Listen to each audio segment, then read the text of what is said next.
alternative forms of communication with what? With investors.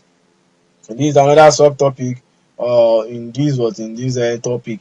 Alternative forms of communication with investors. Now we all know that communicating with shareholders is all about what? Is all about capital.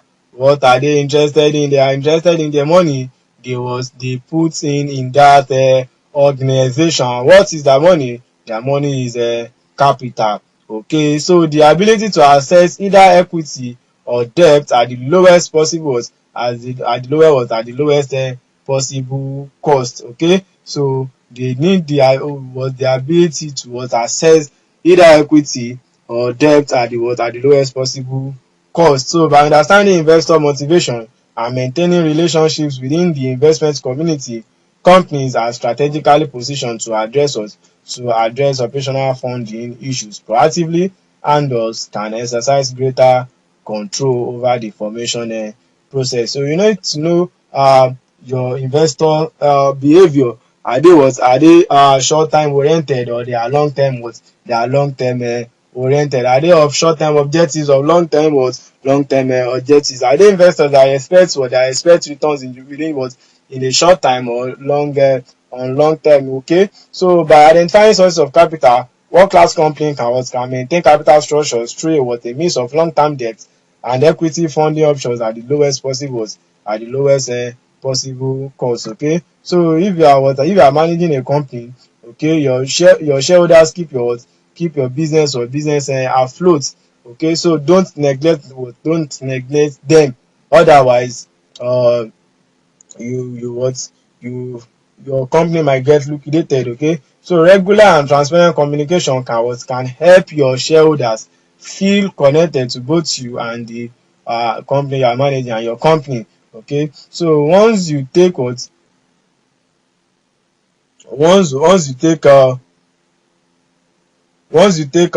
company public, that is, once your company go from private to public. Okay, once they go from private to public, then your shareholders become your bosses, they become your oga. Okay, so they become your boss, at least in part, if not all. Okay, so it depends on the level of retention, okay, or level of control. Okay, it depends on the control in existence, okay, that exists. So shareholders want to know what's going on in that company, okay, or let's say in your company, and they have a legal right to know. Okay, they have a legal right to know. So it's not left for you, or it is left with you to ensure that they are satisfied with how often you communicate with them. Are we together? So now there are few ways you can communicate with shareholders amongst others. So one of the ways in which you can communicate through your shareholders is through quarterly earning calls. Okay, through quarterly earnings calls. Okay, and also annual shareholders meetings. Okay, through organizing or holding annual shareholders meetings, and through sending shareholders and letters, and on one emails or calls. Okay, so you have to keep them informed. Okay, you have to keep them informed, especially those that have a power to influence. Okay, those that have a power to influence. So they are concerned. They are much more concerned about the activity of the company, how it's being run.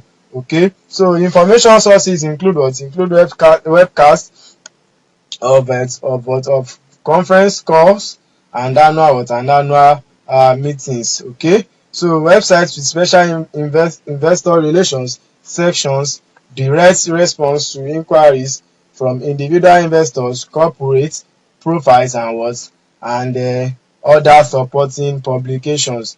Okay, so also annual reports, news releases, and other information sent via email that individual investors can subscribe to, news and features in the business and financial media, and corporate advertising they are supporting publications. Okay, so you can get through your shareholders through all these means of communication. Are we together?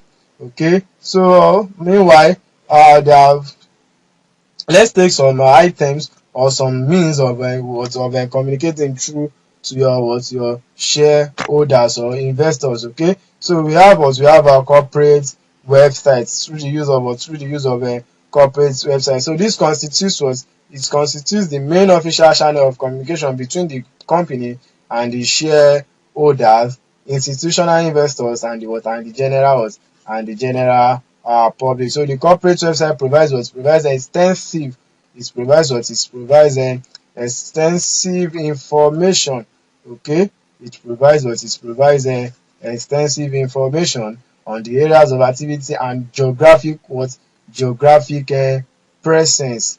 Geographic presence. So some investors they are not residing in the country of what in the country in which the company has a permanent establishment. Okay, and they need to be informed of the activity, current position, and the future ambition. Okay, where you are taking them in the nearest future, so they are interested in such matters. That's why you need to keep them updated. So irrespective of their geographical presence, through the use of corporate websites, information gets to them, and you know their motion. Okay, so the corporate website provides extensive information on the areas of activity and geographical presence of the companies, and on the social and cultural projects being carried out, and it also publishes what press releases related to the company. Are we together? So now also, having meetings with the shareholders and investors is also a means of relating with what getting closer or familiar with the investors, okay, or shareholders. So the company periodically organizes information meetings to provide information on the group's performance if it's a group company, and other matters that may be of interest for analysts and institutional investors in significant financial centers, and it regularly attends events organized by investment banks in order to meet with institutional investors and ensure that they have sufficient information on the company.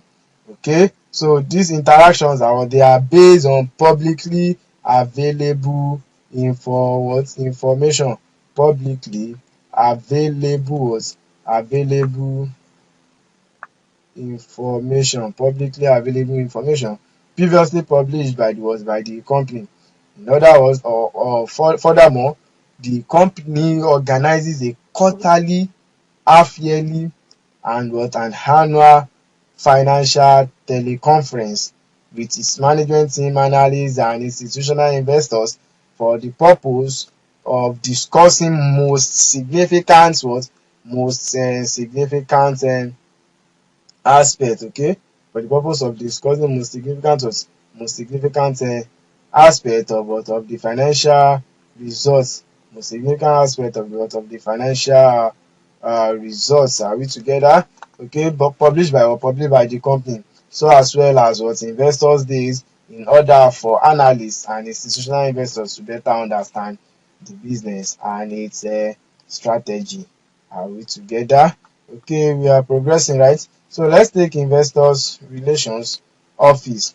Investors relations office. So the company has an investor relations office. Okay, and which is managed by an investor relation officer. So this which acts as a permanently open and transparent channel through which the company can communicate with shareholders and institutional investors and attend to their queries and requests for information. Mind you, all these means of communication we are saying is applicable to large are used, okay, by large companies, especially the multinational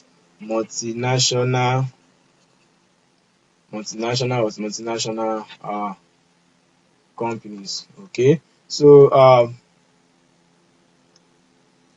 general shareholders meeting. So another means of communication or communicating with shareholders or investors are general shareholders meeting. Mind you, this general shareholder meeting will only be available for existing shareholders, as potential investor will not be gain access to attend such meeting. So as part of the holding of the company's general shareholders meeting, the board of directors aims to promote the informed and responsible participation of shareholders and adopt any measures and assurances appropriate to help the general meeting effectively exercise its functions under the law and the company's corporate governance rules and regulations. So when shareholders meetings are to be held, the company may use the services of agencies, may use the services of agencies. So financial, as well as they may use the service of agencies,